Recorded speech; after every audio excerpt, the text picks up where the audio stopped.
students and faculty. IU is unique in the entire nation for being responsible for 2 of those incidents. The snipers posted right there on the Indiana Memorial Union, targeting right here where we stand today.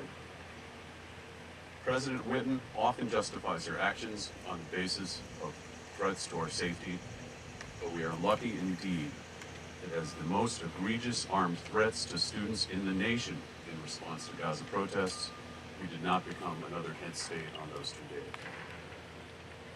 Today, you'll hear from a wide range of speakers, faculty, staff, students, parents.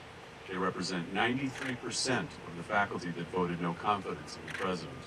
They represent academic units that almost all issued public statements calling out the president's action or demanding her resignation, and almost 1,000 faculty likewise calling for her resignation or dismissal. They represent graduate students who, despite vigorous opposition from this administration, voted overwhelmingly to form a graduate student union.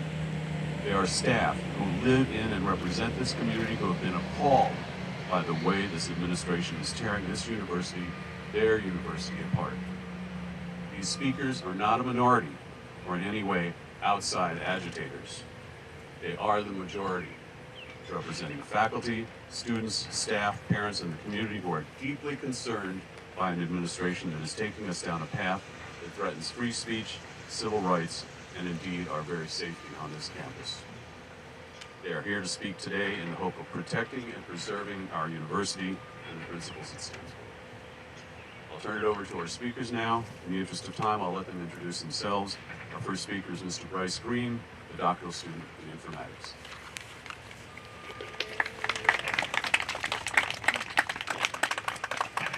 Good morning, everybody. I am Bryce Green. I am entering my 3rd year in an informatics PhD program here at IU.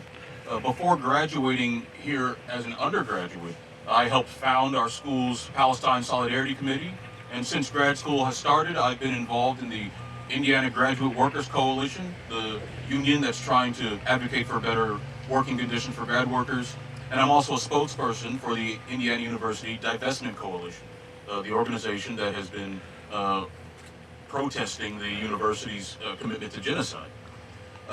Because of my work trying to improve conditions for workers and advocating for this institution to acknowledge its role in the genocide, I was specifically targeted for arrest and a 5-year ban.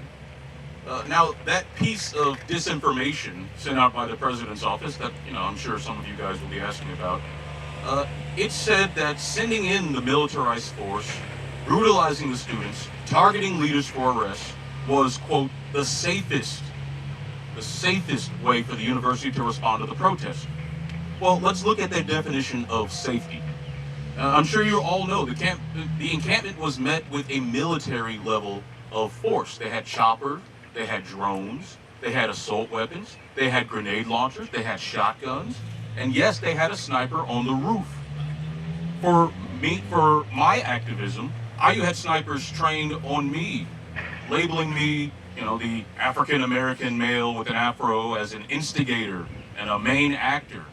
And from the body cam footage that was recently released, you can clearly hear officers saying that the target was Black Afro guy.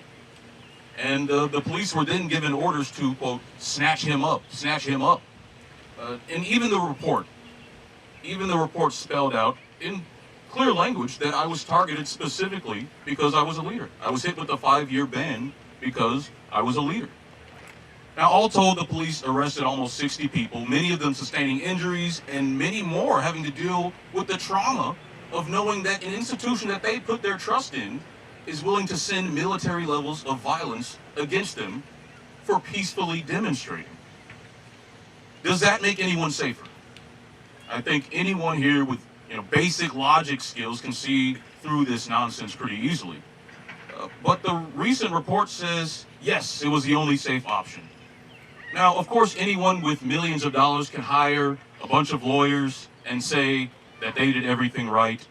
And of course, you can send that report to people and call it independent, and people will repeat that it's independent, but that's a farce.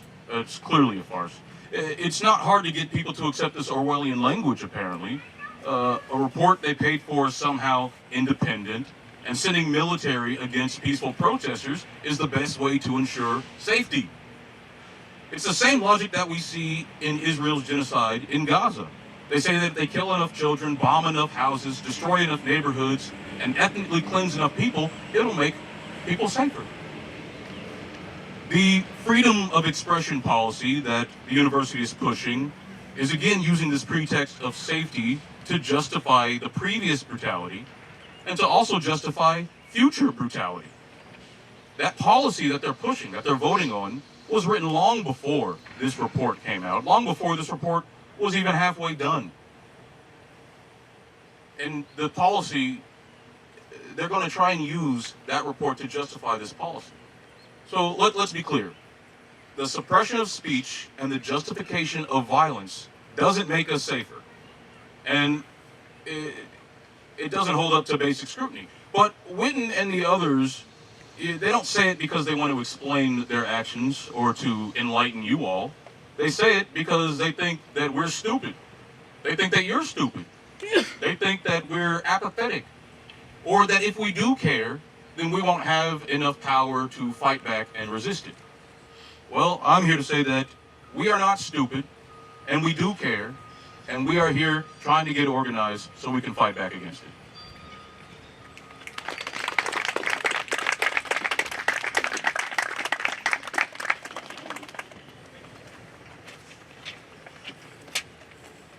Hello, I'm Naomi.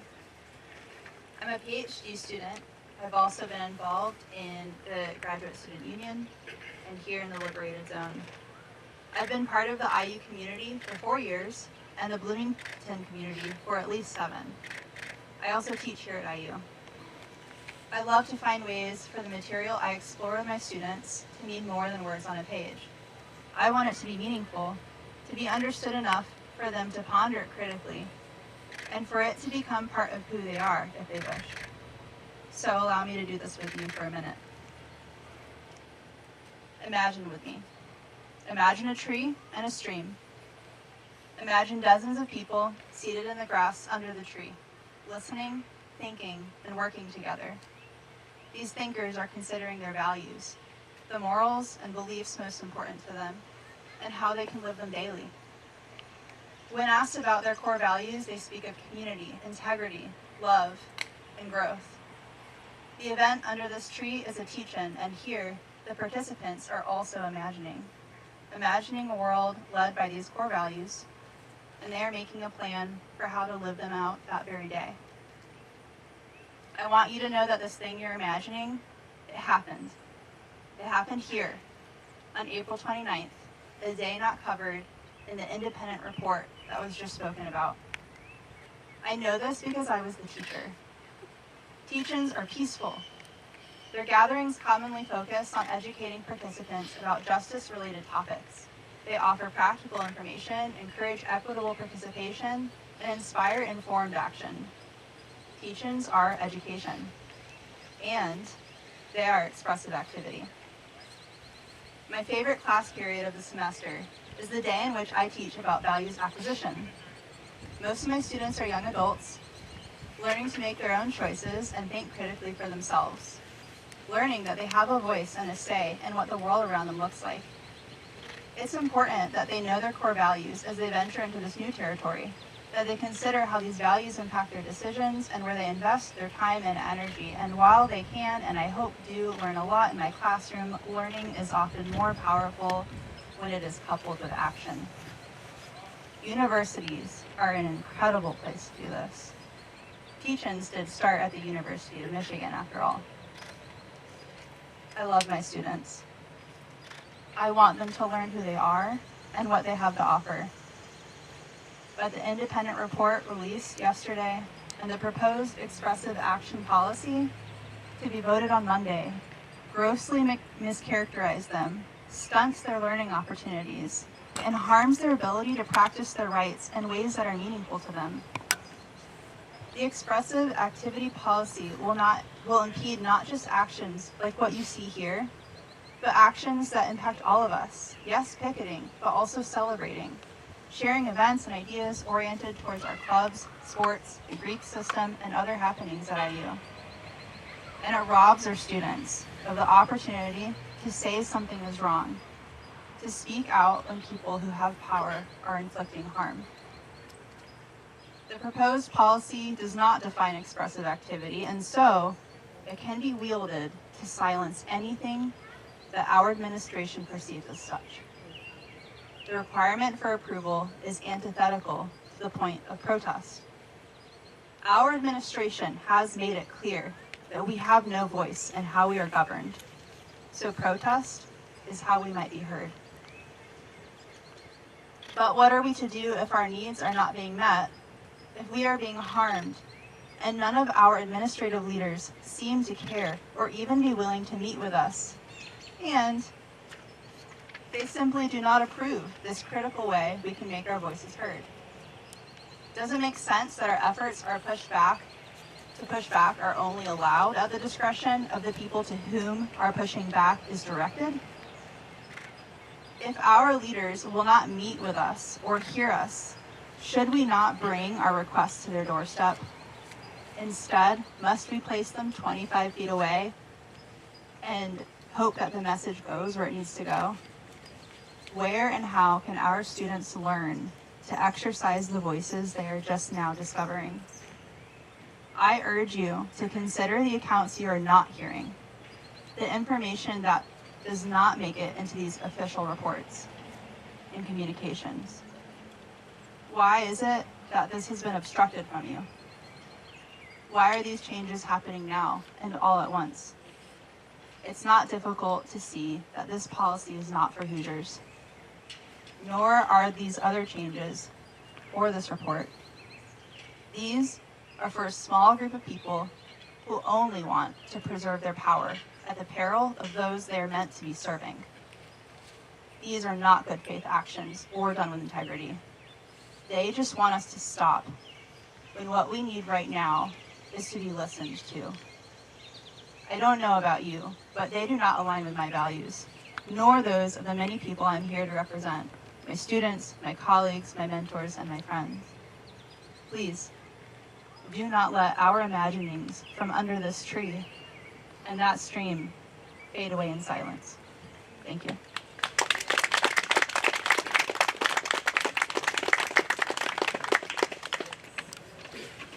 Hi, my name is A.K. Sino.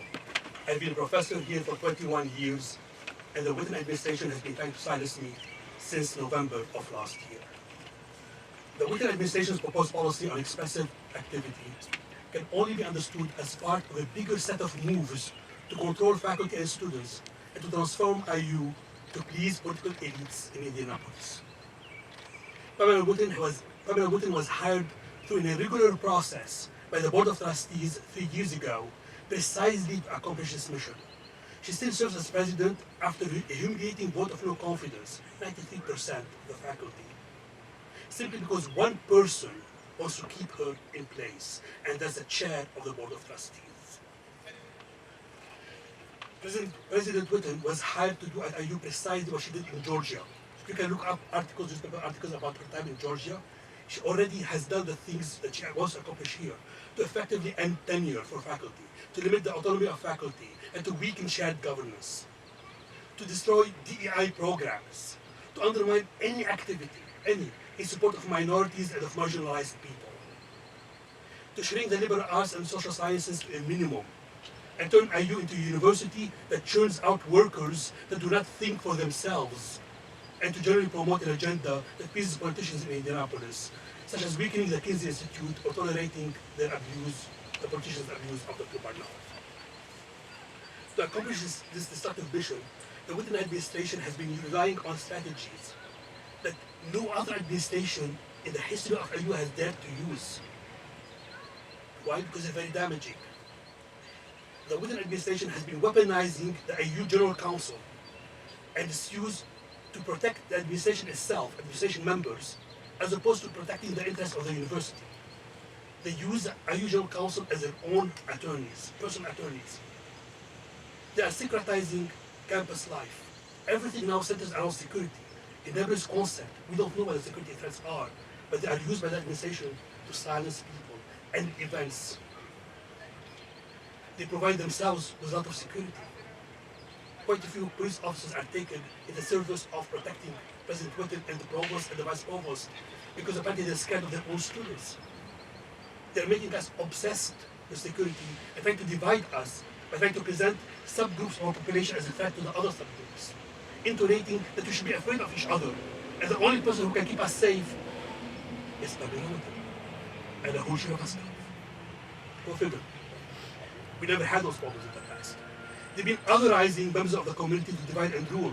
For example, when they talk about this camp, which has a population of our students and our faculty and our staff, they call them outsiders. And they say they're protecting our students from outsiders, even though they are our students, those outsiders. They are our staff, they are our faculty, to justify taking extreme measures, such as bringing armed police to brutalize the camp. They also have been disregarding and misrepresenting IU policies while paying lip service to them. They were appropriating powers that are not clearly delineated. For example, as Professor Skiba mentioned, Pamela Witten herself commissioned the independent review. It's not her job. It's the job of the Board of Trustees to do it. But she takes over those tasks, and the Board of Trustees does not lift a finger. Whenever there's a gap in power, they take over it and abuse it. They've been threatening expulsions and severance for faculty who disagree with them. I know that from experience. And they've been overwhelming us with changes to make it harder to resist them. And they've been emasculating faculty governance institutions. Now, wait a second. These are the same policies used by dictatorial regimes to consolidate their powers around the world. We literally are witnessing an authoritarian regime being established at Indiana University as we speak. Now, the proposed expressive activity policy, which is the reason we're meeting today, helps the Witten administration accomplish this mission. It is both a product of this mission and an additional tool for them to take full control of IU. By attempting to pass it during the summer, when most faculty and students are away, they are subverting participation by our community. By asking the Board of Trustees to make it a policy, they are subverting the Bloomington Faculty Council and the University Faculty Council's roles as part of shared governance. By further limiting the ability of faculty and students to dissent against an increasingly dictatorial administrative regime, that is dismembering their institutional capacity to participate in shared governance, they are also making shared governance a vestige of what it used to be. They are making it impossible to plan protests that address urgent developments and events or administrative abuse because of the 10-day notice rule, the distance rules, and the requirement that all signs must be approved by the university. How can you organize a protest immediately when people are interested and feeling the urgency when you have to get the acceptance of the university for signs, not approach buildings, and give the 10-day notice? And also clearly, this suggested policy is meant to destroy this camp where we're sitting right here. It was a product of what they faced in this camp. They can't tolerate dissent. They can't tolerate free speech. They can't tolerate strong students and strong faculty who can think for their own to stand up to them and express their views.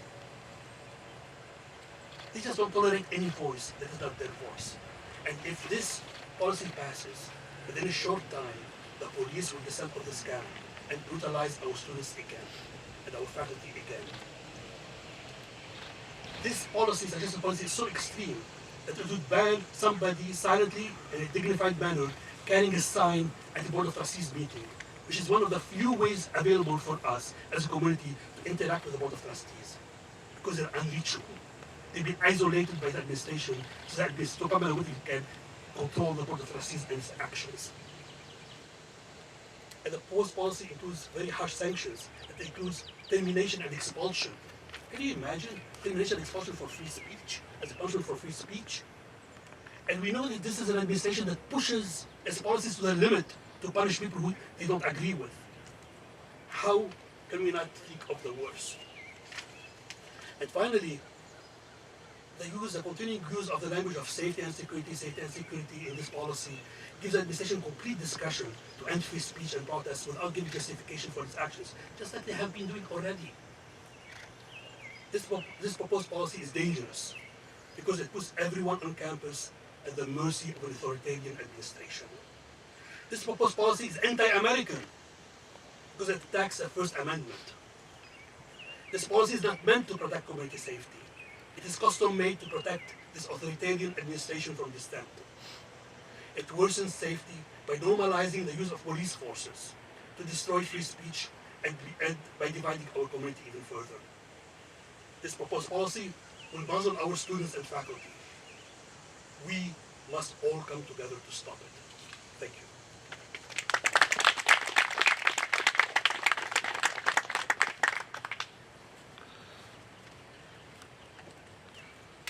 My name is Michael McCarthy. I'm a graduate student in the Department of Political Science here at IU.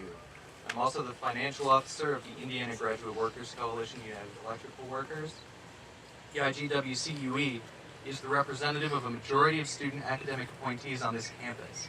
I'm here today to tell you that the new Board of Trustees policy to restrict freedom of speech is also nakedly an attempt to silence organized labor at IU. Trying that is a mistake. As public sector employees in the state of Indiana, and furthermore, as employees who are also students, our legal rights to organize are already almost nil. Despite our union maintaining large majorities since our initial card drive in 2021, the university is under no legal obligation to recognize us and has to date never tried. Despite these obstacles, we've executed 2 massive recognition strikes. We've shut this campus down twice already, and we did so using our freedoms of speech and assembly on the campus of this great public university. We have reason to believe that some of the tactics we deployed in our most recent strike in April of this year were specifically prohibited by the policy in order to curtail our efforts to organize our workplace. The right to organize a labor union and collectively bargain is a human right. The attempt to limit our ability to picket, hand out leaflets, post flyers, or even speak with our coworkers on campus is thus a violation of our human rights. We will not let that violation go quietly. When you take people's rights away, they don't stop fighting, they fight harder. The policy is intended to shut us up and to shut down our effort to seek union recognition. But every time the board and the administration of this university have tried to shut us down, they have failed. Let me be very clear now for those trustees and administrators who may be listening. It is we who will shut you down. You can try and intimidate us, silence us, arrest us, but we run this university, not you. We're the ones who teach classes, grade papers, counsel students, and carry out the vital educational mission of this university, not you. Your policy is illegal, and your authority has no basis in shared governance. Against your administration, we have 1,500 graduate workers. Against your board, we have a massive coalition of faculty, staff, and students. Against your attempts to silence and to disperse our union, we have the strength of organized labor not only on this campus, but at IU Indianapolis and Purdue, and at graduate programs and other workplaces across this nation. You cannot stop us. We will win.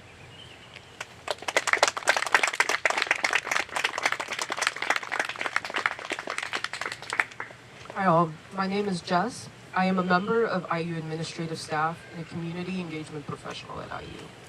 In the last few weeks, I have spoken with dozens of other staff members and community partners outside the university.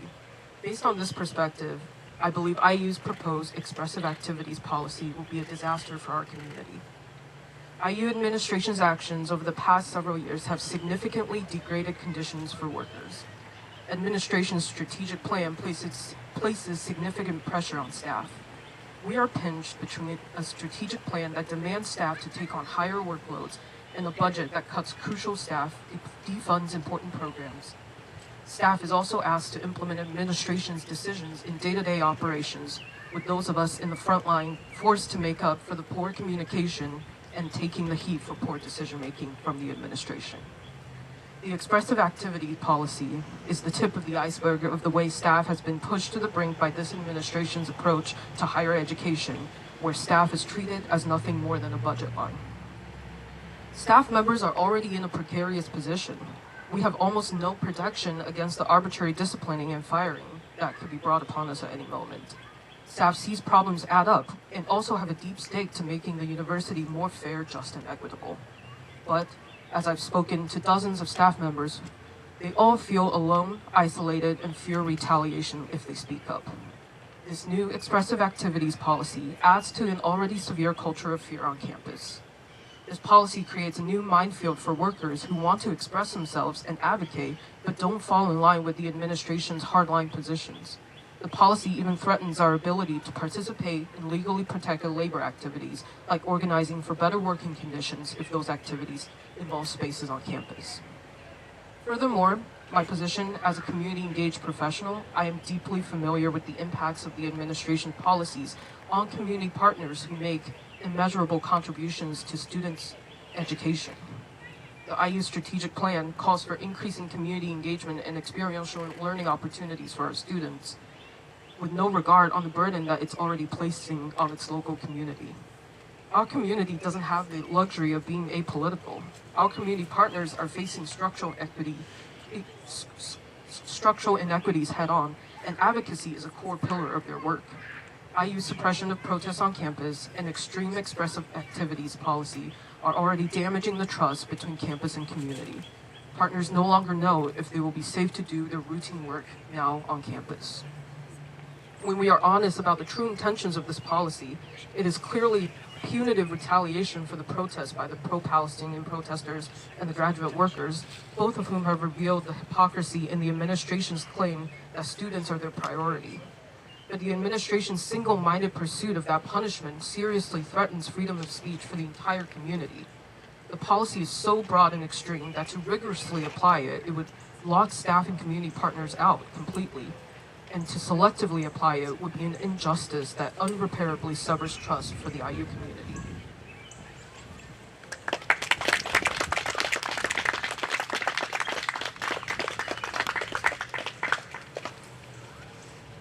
Hello, my name is Diana. I'm going to be fully upfront with you. Diana is not my real name, but I have chosen to use a pseudonym because I do not trust IU to not retaliate against me in using free speech. That being said, I am also an undergraduate. I've been here for 3 years and I'm looking forward to finishing my senior year here.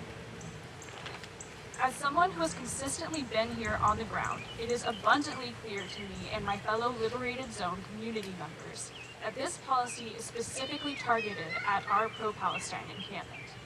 You need only to read the policy's limitations and bans on holding signs, setting up tents, and camping overnight to know that this is true. It is especially absurd considering Indiana University's history of allowing other encampments, such as those protesting the Vietnam War and South African apartheid. The truth, plain and simple, is that the IU administration sees pro-Palestinian protests as a threat to IU, not in a physical sense, but to their pockets. Of course, the Board of Trustees would like you to believe that this is a physically dangerous protest. They have dressed up this sham of a policy so that their intentions appear to be protecting the safety of the university, because that is the only way they can justify their treatment of people at the encampment.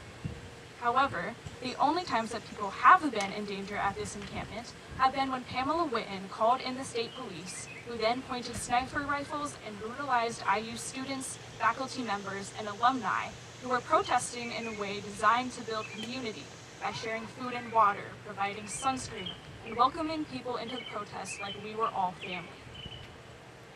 But then, the police arrested dozens of protesters and injured several. Since then, those arrested were given trespass bans, which were eventually withdrawn. Many of the protesters who interrupted the Board of Trustees meeting in June were detained and received conduct violations.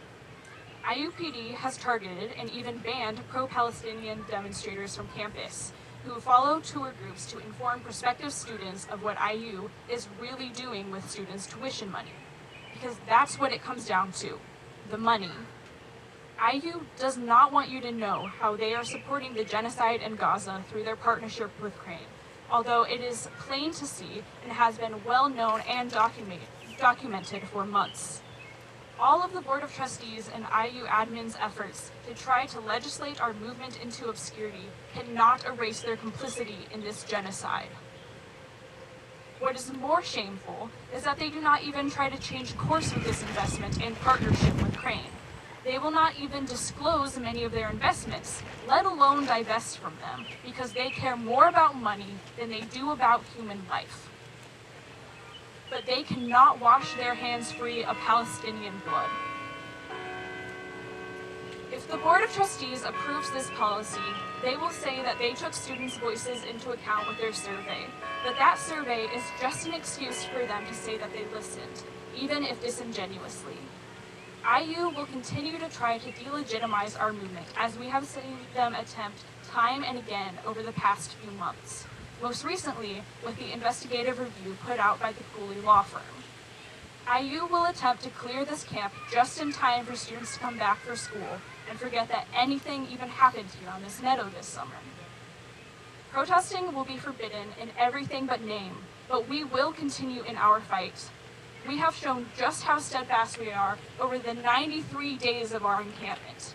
We will not stop. We will not rest.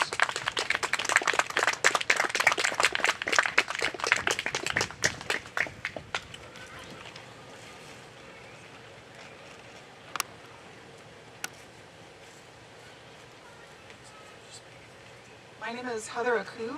I have been a faculty member here at IU for 20 years. I'm also the parent of an incoming IU student, and I was one of the faculty members who was arrested here at Dunn Meadow on April 27th. The draft policy on expressive activity that the Board of Trustees will soon vote on goes far beyond state law regulating speech and expression on campus at public institutions of higher education. The draft policy threatens students with expulsion. It threatens faculty with suspension or termination. It sharply limits a range of activities that should be normal parts of campus life. Speaking, using chalk, writing on vertical surfaces, projecting images, and standing in the grass. Learning happens in classrooms, but it does not happen only in classrooms. In the last 3 months, I have learned so much from students who are protesting the war in Gaza. I have learned about the importance of working together. I have learned about the students' hopes and fears for the future. I have learned why they care so much about a genocide that is happening thousands of miles away.